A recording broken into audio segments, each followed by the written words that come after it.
जय जिनेंद्र बंधुओं, कार्यक्रम जैन वास्तु रहस्य में स्वागत है आप सभी का। मैं हूं आपके साथ डेजी सिंह और हमारे साथ स्टूडियो में उपस्थित हैं विश्व के जाने माने वास्तु एक्सपर्ट डॉक्टर राजेंद्र जैन जी, जो लगातार आपके जीवन में आ रही विभिन्न प्रकार की समस्याओं का समाधान कर रहे हैं, साथ ही साथ आपको वास्तु का ज्ञान भी दे रहे हैं। तो चलिए बिना देरी किए हुए कार्यक्रम की शुरुआत करते हैं और स्वागत करते हैं डॉक्टर साहब का। डॉक्टर साहब, स्वागत है कार्यक्रम में। जय जिनेंद्र। जय जिनेंद्र, जय जिनेंद्र। डॉक्टर साहब, लगातार कमांड आ रही है, पीसीआर में बहुत सारे फोन्स आ रहे हैं, तो हम बिना देरी किए हुए सबसे पहले कॉलर को लेते हैं।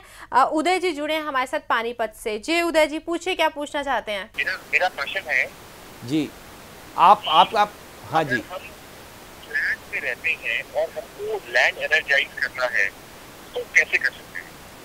किसी भी लैंड को एनर्जी बढ़ाना चाहते हैं मलिक जी, यही एनर्जी बढ़ाना चाहते हैं। आप थोड़ी सी अपना आवाज ऊंची करिए, आपकी आवाज सुनाई नहीं पड़ रही मुझे। सर, मैं अगर फ्लैट में रहते हैं और एनर्जी बढ़ाना है तो कैसे कर सकते हैं सर? किसी भी भूमि की ऊर्जा को आप बढ़ाना चाहते हैं, एनर्जाइज करना चाहे तो कैसे एनर्जी बढ़े? हाँ सर, क्योंकि सर हम तो फ्लैट में रहते हैं, सर फ्लैट में है और बिल्डर का फ्लैट है। अच्छा, फ्लैट की ऊर्जा को बढ़ाना चाहते हैं आप, भूमि की नहीं। यदि आप किसी भी फ्लैट की ऊर्जा में वृद्धि करना चाहते हैं, क्योंकि हमको पता नहीं कि उसकी जो लैंड है वो एनर्जाइज है कि नहीं है। हम तो थर्ड फ्लोर पे रहते हैं सर, और नीचे जो मिट्टी है, मिट्टी तक हमारा कुछ लेना देना नहीं है, हम तो रहते हैं। आप चाह करके भी उपचार नहीं कर सकते, क्योंकि नीचे वाले के उसमें बेसमेंट में करेंगे तो वो ऑब्जेक्शन ले सकता है, और आप तो फर्स्ट फ्लोर में फ्लोर पे रहते हैं। निश्चित रूप से उसमें भी एनर्जाइज किया जा सकता है। देखिए, सबसे पहले तो तत्वों का संतुलन करके भी उस फ्लैट को एनर्जाइज किया जा सकता है। जैसे कि जिस दिशा का जो तत्व है वही आइटम को उस तत्व के उसे स्थान दीजिए। जो कलर जिस दिशा का है, जिस कक्ष में, वही कलर दीजिए।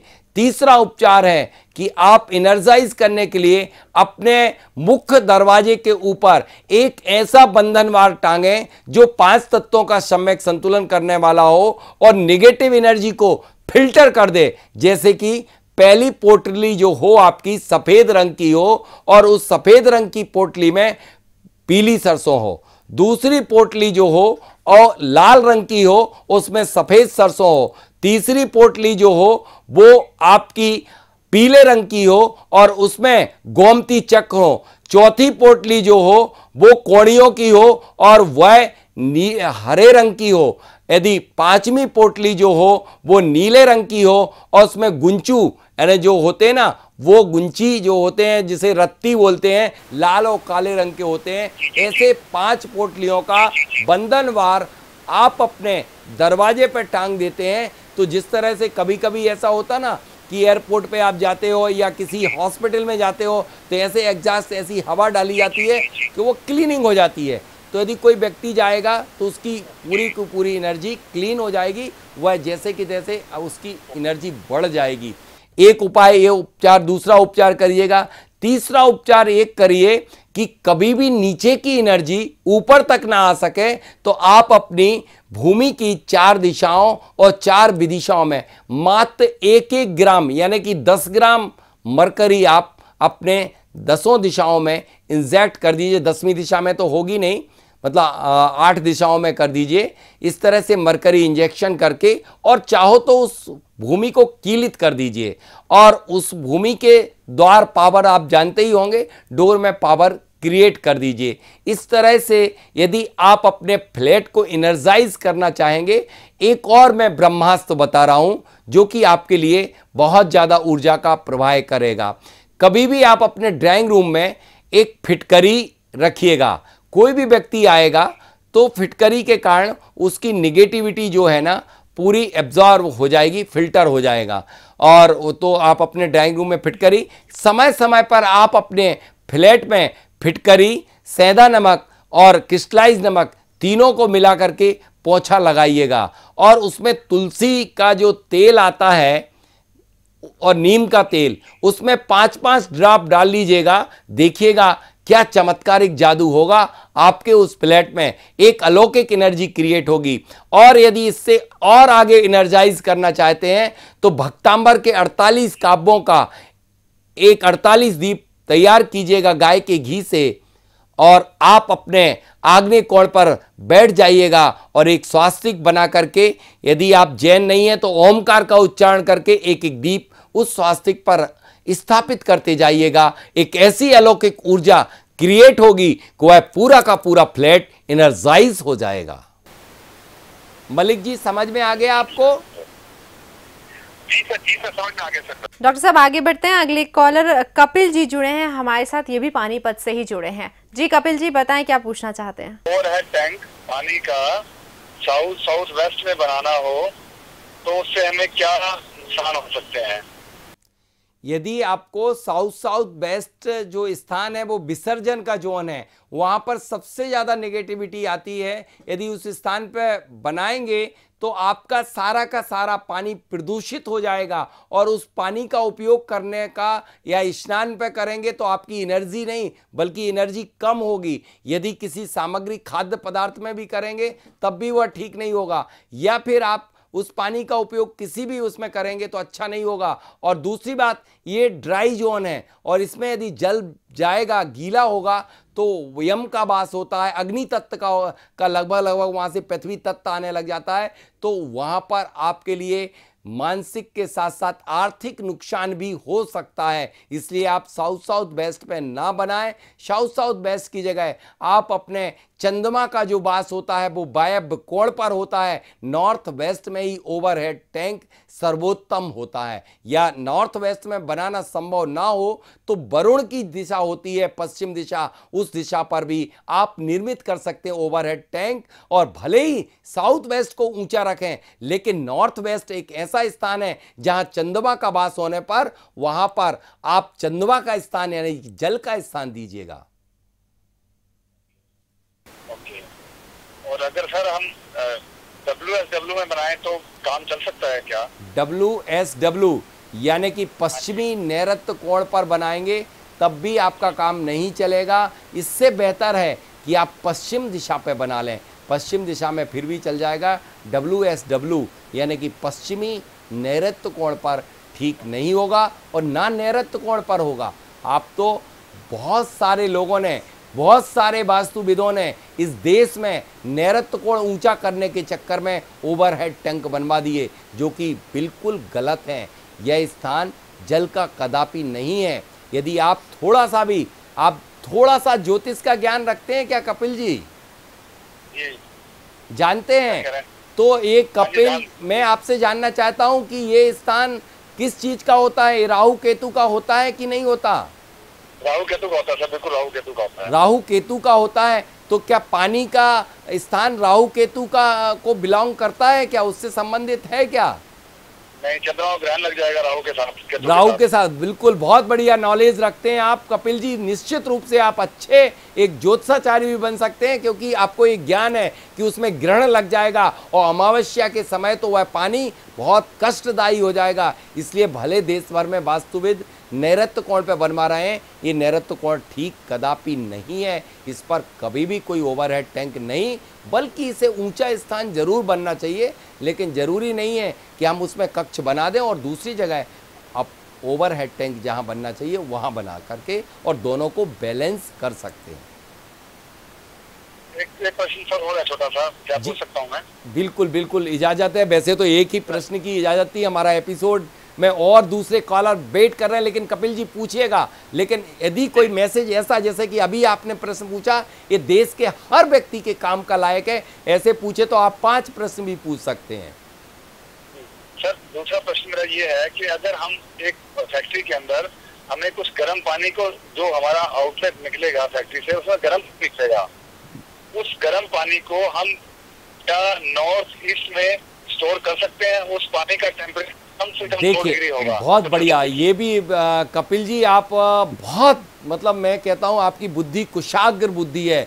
यदि कोई गर्म पानी का आपको टैंक लगाना है तो कहाँ पर लगाया जाए? क्योंकि फैक्ट्री में जब बनाते हैं तो उसमें ठंडा और गर्म पानी दोनों लिए जाते हैं। देखिए, जल तत्व की दिशा उत्तर, पूर्व, ईशान और पूर्व तक भी होती है, लेकिन जैसे ही सूर्य उदित होता है पूर्व में, धीरे धीरे वहाँ से गर्म होना शुरू हो जाता है। तो तो इस गर्म पानी के टैंक को आप पूर्व दिशा या पूर्व से थोड़ा सा और हटके भी लगा सकते हैं, क्योंकि वहाँ पर जल तत्व हल्का सा गर्म होना प्रारंभ कर देता है। इसलिए आपको सूर्य हमेशा पानी को गर्म करता है और चंद्रमा हमेशा शीतल करता है, तो सूर्य की दिशा गर्म पानी के लिए चयनित की जाती है।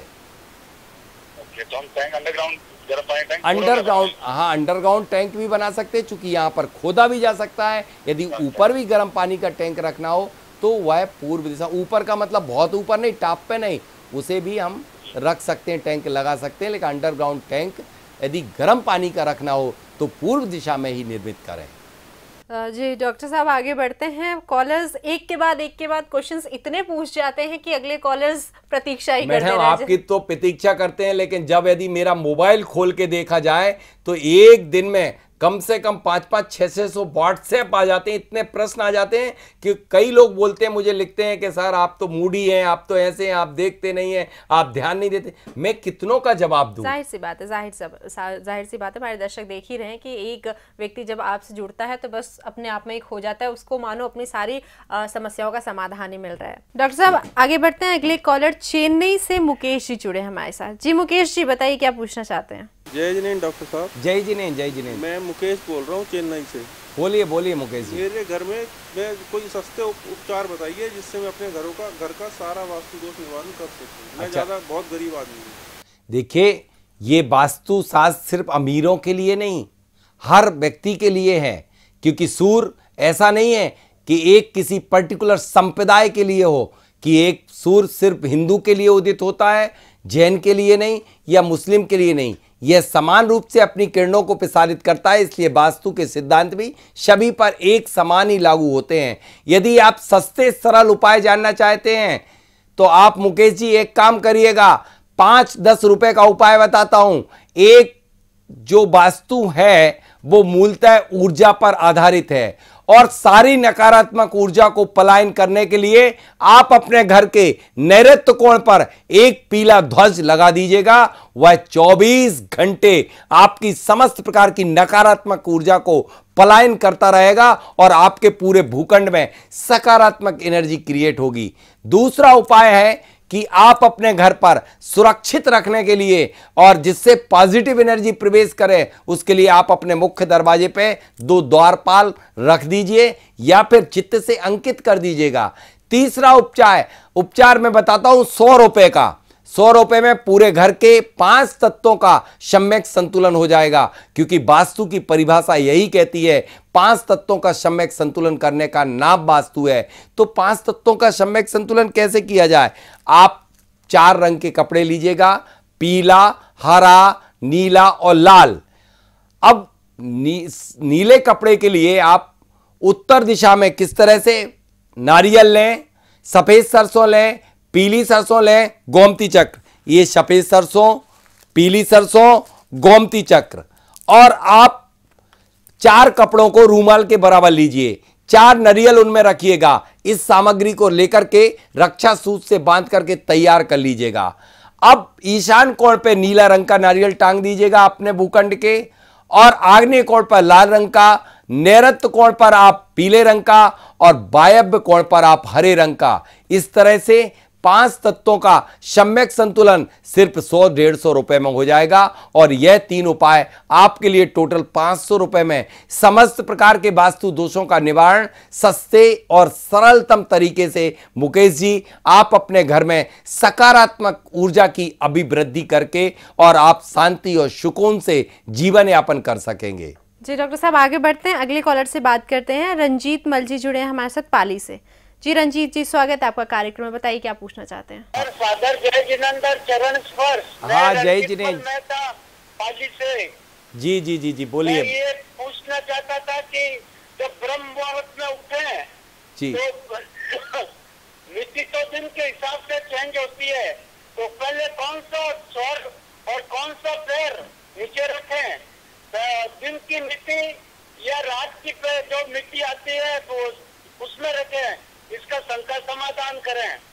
देखिए, तिथि के अनुसार ही हमेशा स्वर उदित और होता है। शुक्ल पक्ष के प्रथम 3 दिन चंद्र स्वर अभी ये पक्ष चल रहा है कृष्ण पक्ष का, और कल शायद संभवतः जो तिथि है वो 11 है और कृष्ण पक्ष की है, तो पहले 3 दिन मतलब 9वीं तक आपका कृष्ण रहा, फिर 10वीं 11-12 को आपका चंद्र स्वर आएगा। तो आपको चंद्र स्वर में उठना है, लेकिन चंद्र स्वर का उदय कब हो जाएगा? हमेशा चंद्र स्वर एकम को आपके जिस समय सूर्य उदय होता है उसके 20 मिनट पूर्व उदित हो जाता है, और दोज को 40 मिनट पूर्व, और फिर तीज को 60 मिनट मतलब 1 घंटे पूर्व उदित हो जाता है। इसलिए सूर्य उदय के पूर्व ही आपको सूचना प्राप्त हो जाती है कि हमारे अंदर आज चंद्र का स्वर सही स्वर आने वाला है कि नहीं, क्योंकि सूर्य स्वर तो जब आता है तब उसी समय ही सूर्य स्वर प्रकट होता है, उसके पूर्व नहीं। चंद्र स्वर के साथ ये है कि अल्टरनेट 20, 40 और 60 मिनट पूर्व ही उदित हो जाता है। इसलिए चंद्र स्वर का दिवस है, और स्वर से जो व्यक्ति धरती पर कदम रखता है उसके 50% विघ्न बाधाएं तो ऐसे ही टल जाती हैं। जी डॉक्टर साहब, इसी के साथ हमने आज के इस कार्यक्रम को यहीं पूर्ण विराम देते हैं, लेकिन जाने से पहले एक बार फिर अपने दर्शकों को बताना चाहूँगी 23 और 24 जुलाई वो तारीख है जब डॉक्टर साहब हौज-खास विलेज दिल्ली में ट्रेनिंग देने जा रहे हैं। तो जो भी दर्शक इच्छुक हैं और इस ट्रेनिंग में आना चाहते हैं वो जो टीवी स्क्रीन पर नंबर फ्लैश किए जा रहे हैं उस पर कॉल करके अपनी सीट बुक करा सकते हैं, और जो भी डिटेल्स चाहिए आप फ़ोन कीजिए, वो डिटेल आपको सारी वहाँ पर मिल जाएगी। इसी के साथ आज के इस कार्यक्रम में बस इतना ही। डॉक्टर साहब बहुत बहुत धन्यवाद एक बार पुनः आपका। जय जी। वास्तु से क्या है लाभ? वास्तु कहां से आया? समूची सृष्टि 5 मूलभूत तत्वों से निर्मित है। सृष्टि के परिवर्तन से हम अपने दृष्टिकोण में भी परिवर्तन ला सकते हैं। सृष्टि के सम्यक संतुलन से हमारा मानसिक संतुलन बन सकता है। असफलता और बाधाओं से मुक्ति, आनंद, उल्लास, रिश्तों में मिठास को बढ़ाया जा सकता है। खटाई में पड़ी योजनाओं का क्रियान्वयन किया जा सकता है। रचनात्मक कार्य, आत्मविश्वास, बच्चों की शिक्षा में सुधार और बंद पड़े व्यापार को चालू किया जा सकता है। तो फिर देर किस बात की? आज ही अपनी समस्याओं के समाधान हेतु संपर्क करें डॉक्टर राजेंद्र जैन, वास्तुविद, भूवैज्ञानिक। 09826909074, 08103877792। Email geocad1008@gmail.com।